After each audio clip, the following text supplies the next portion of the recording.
இலக்கியா சீரியலில் அடுத்து என்ன நடக்கலாம் அப்படின்னா, ஒரு வழியாக இலக்கியா கொட்டேஷன்லாம் ரெடி பண்ணிவிட்டு இங்கே டெண்டர் நடக்கிற இடத்துக்கும் வந்துடுறாங்க.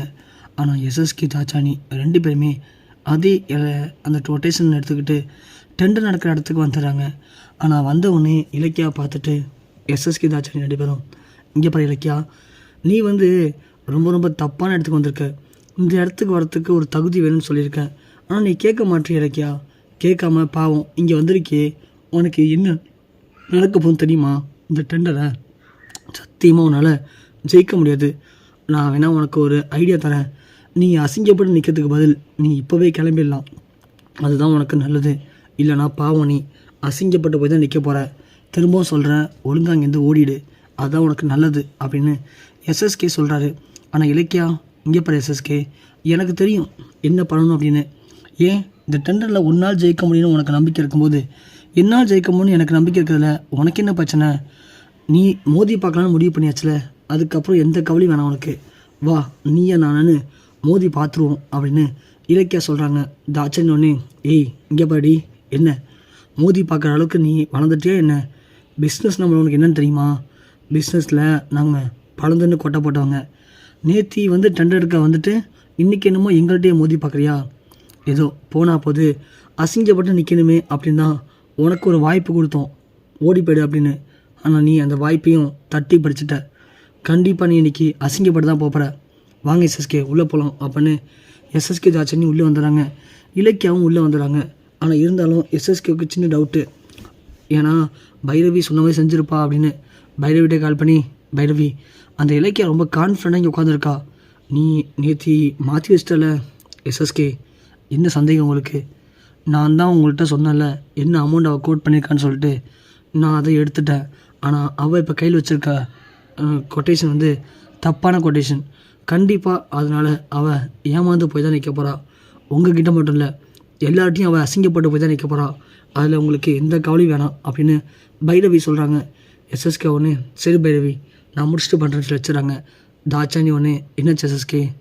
இல்லை தாச்சானி, இலக்கியா பேசுகிறத பார்க்கும்போது கொஞ்சம் சந்தேகமாக இருந்துச்சு. அதுதான் இந்த பைரவிட்ட கால் பண்ணி கன்ஃபார்ம் பண்ணிக்கிட்டேன்.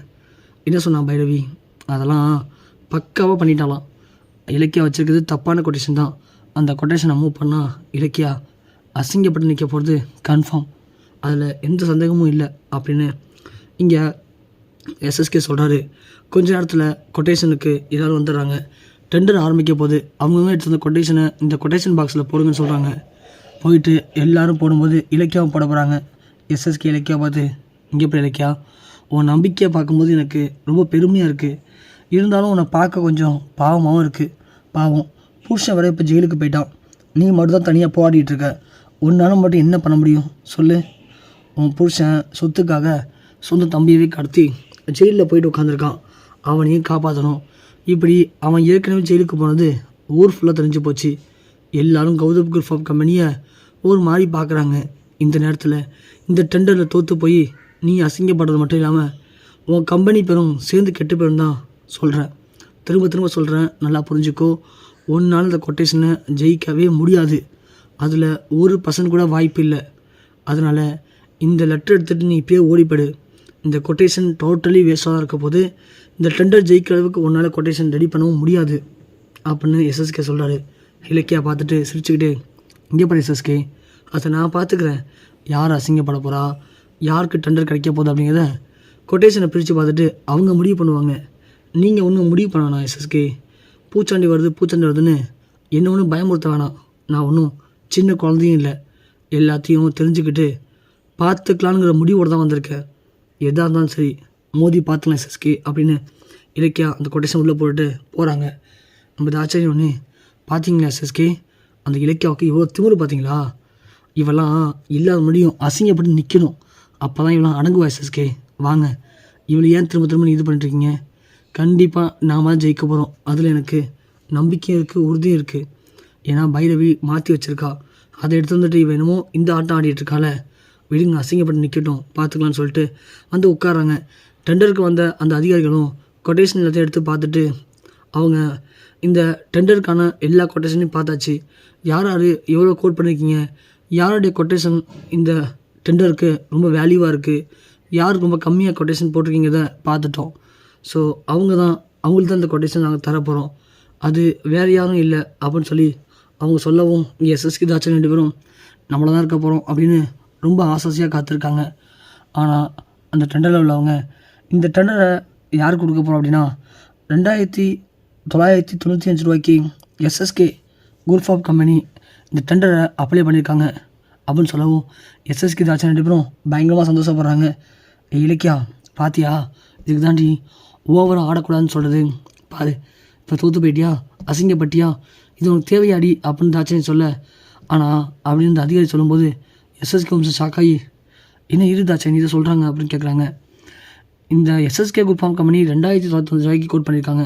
ஆனால் அவங்கள விட கௌதம் குரூப் ஆஃப் கம்பெனி 2994 ரூபாய்க்கு இந்த கொட்டேஷனை போட்டிருக்காங்க. ஸோ அதை வச்சு பார்க்கும்போது இந்த டெண்டருக்கு ரொம்ப ரொம்ப லோ பட்ஜெட்டாக கொட்டேட் பண்ணியிருக்கிறது கௌதம் குரூப் ஆஃப் கம்பெனி தான். 2994 ரூபாய்க்கு அப்ளை பண்ணி இந்த டெண்டரை அவங்க தான் ஜெயிச்சிருக்காங்க அப்படின்னு அந்த அதிகாரி சொல்லவும் இங்கே எஸ்எஸ்கே தாட்சாயணி 2 பேரும் செம்மையாக அதிர்ச்சி வராங்க. இல்லை அது இருக்க வாய்ப்பே இல்லை அப்படின்னு சொல்லி எஸ்எஸ்கேங்க பாரு, அந்த கொட்டேஷனை ஒழுங்காக படித்து பாருங்கள், அதில் தப்பான அமௌண்ட் போட்டிருக்கு சார் அப்படின்னு சொல்ல, இங்கே பாருங்கள் சார், நாங்கள் டெண்டருக்கான அதிகாரி தான், நாங்களும் படிச்சிருக்கோம், எங்களுக்கு தெரியும் சார், இதில் போட்டிருக்க அமௌண்ட் தான் சொல்லிகிட்டு இருக்கேன். ஸோ இந்த மாதிரி டெண்டர் ஜெயிச்சது கௌதம் குரூப் ஆஃப் கம்பெனி தான் அப்படின்னு சொல்கிறாங்க. இங்கே எஸ்எஸ்கேவுக்கு செம்ம டென்ஷன் ஆகுது. தாட்சாயணி அதிர்ந்து மீள முடியாமல் அப்படியே நிற்கிறாங்க. இலக்கியா எழுந்திரிச்சு, என்ன எஸ்எஸ்கே, என்னமோ கொட்டேஷன் நாங்கள் ரெடி பண்ணது தான் பக்கவாக இருக்கும், டெண்டர் எங்களுக்கு தான், ஒரு நாள் டெண்டர் ஜெயிக்க முடியாது, அசிங்கப்பட்டு போகாமல் ஒழுங்காக ஓடிடு அப்படி இப்படின்னு வாய்க்கிலேயே பஞ்ச்லாக்லாம் பேசுனீங்க, கடைசியில் டெண்டரில் தோற்று போயிட்டீங்களா? உங்களை விட 1 ரூபா கம்மியாக கோட் பண்ணி நான் இப்போ டெண்டர் ஜெயிச்சிருக்கேன், இப்போயாச்சும் புரிஞ்சிருக்குமே நான் யாருன்னு சொல்லிட்டு. நீங்கள் தான் கௌதம் இருந்தால் கௌதமோட தோற்று விடுவோமேன்னு பயந்து கௌதமை ஒரு கட்டல் கேஸில் சிக்க வச்சு கார்த்தியை கடத்தி அது மூலயமா கௌதமை ஜெயிலுக்கு அனுப்புறீங்க. இந்த டெண்டரை ஜெயிச்சிடலான்னு நீங்கள் நினச்சிங்க. ஆனால் என் புருஷன் கௌதம் வெளியே இருந்தாலும் சரி உள்ளே இருந்தாலும் சரி அவர் எப்படி உனக்கு சரியான ஆப்பிடிச்சார் பார்த்தியா? என்னாலேயே முடியாதுன்னு தான் நினச்சேன். ஆனால் என் புருஷன் கௌதம் தான் எனக்கு நம்பிக்கை கொடுத்தாரு. அவர் சொன்னது எல்லாத்தையும் செஞ்சேன் கரெக்டாக. கடைசியில் கடவுள் எங்களுக்கு நல்லது பண்ணி எங்களை இப்போ காப்பாற்றிட்டாரு. இந்த கொட்டேஷனையும் எங்களை ஜெயிக்க வச்சுட்டாரு. இந்த கொட்டேஷன் மூலமாக தான் நீங்கள் என்ன இவ்வளோ அசிங்கப்படுத்த நினச்ச, லாஸ்ட்டில் அசிங்கப்படுத்தினது யாருன்னு பார்த்தியா? இதுக்கு தான் நம்மள்ட்ட அதிகாரம் இருக்குது, பணம் இருக்குன்னு ஓவராக ஆடக்கூடாது. ஆனால் இப்படி தான் கடைசியில் கடவுள் உங்களை கைவிட்டுருவார். கடைசியில் இப்படி அசிங்கப்பட்டு எல்லாம் முடியும் தலை குனிஞ்சு நிற்கணும். நான் கற்றுக்கூடி தான் என்னமோ டெண்டரில் கலந்துக்கிறதுக்கு தகுதி தராதரம் முக்கியம்னு சொன்னேன். டெண்டரில் கலந்துக்க தகுதியோ தராதரமோ முக்கியம் இல்லை, ஒழுங்காக ரெடி பண்ண கொட்டேஷன் தான் போதும், அதில் ஜெயிச்சு சாதிச்சும் காட்டலாம், வரவா அப்படின்னு சொல்லிட்டு இங்கே அசிங்கப்பட்டு நிற்கிற எஸ்எஸ்கே தாட்சாயணி 2 பேரும் பார்த்துட்டு சிரிச்சுக்கிட்டு இலக்கியா அங்கேருந்து கிளம்பி போகிறாங்க.